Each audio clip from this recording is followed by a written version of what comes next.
No matter how specific the comparative questions sound, you really want to just get the more basic dumb summary version of what's going on. You don't want to get too bogged down into the details, at least at first. If we need to get more detailed, we can, but it never happens that we need it. So let's stick with some dumb summaries.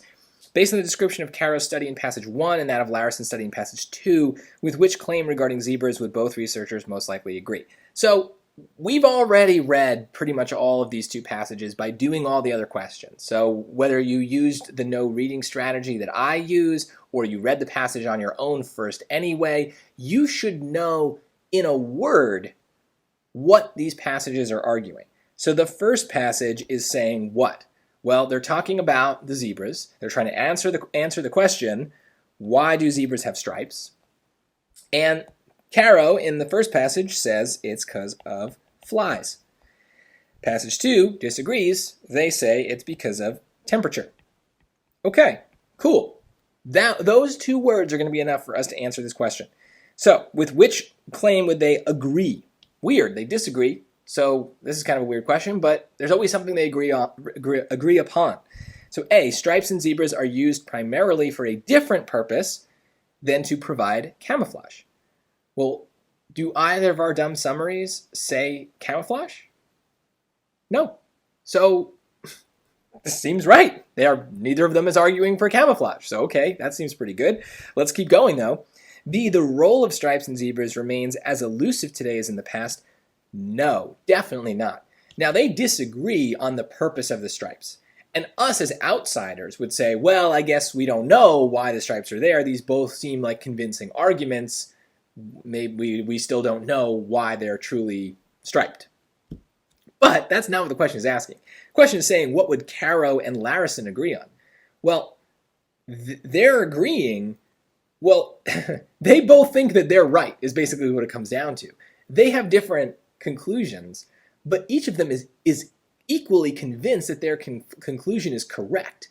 So they're not sitting there wondering, oh, well, I guess we'll never know why zebras have stripes. No, each of them is like, it's because of flies. It's because of temperature. You're wrong because you think the other thing. They're not confused. They don't think it's elusive. They think they've proven their point. So from their perspective, the question is solved. They disagree, but they still think that it's solved. They're not confused by that. C, the evolution of stripes in zebras is in direct response to predation. Well, do I see predation in my two lists? No. So they don't agree on that. D, the geographic locations in which zebras live do not influence stripe patterns. Well, this is a little bit more detailed. Just based on my dumb summary, I would feel pretty confident picking A without doing any more reading here because it pretty much lines up with what my dumb summary says. I could prove D wrong, though. Both passages talk about location. So Caro, in fact, talks about mapping where they live, the time of forests, and the data was entered, blah, blah, blah. The range of striped species overlaps with where the biting flies are most active. So he's talking about, the reason he thinks the flies are the reason that the zebras have stripes is because it has to do with where the different zebras live. And even the second passage talks about, where is it?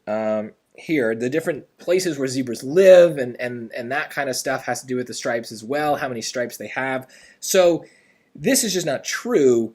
They both looked at the geographic places and they found that there was some sort of subtle change. I personally don't understand it. A stripe is a stripe to me, but they clearly think something. And so based on their statements, I guess that is not something they agree on, or they do agree in the opposite, rather, is that geography does matter.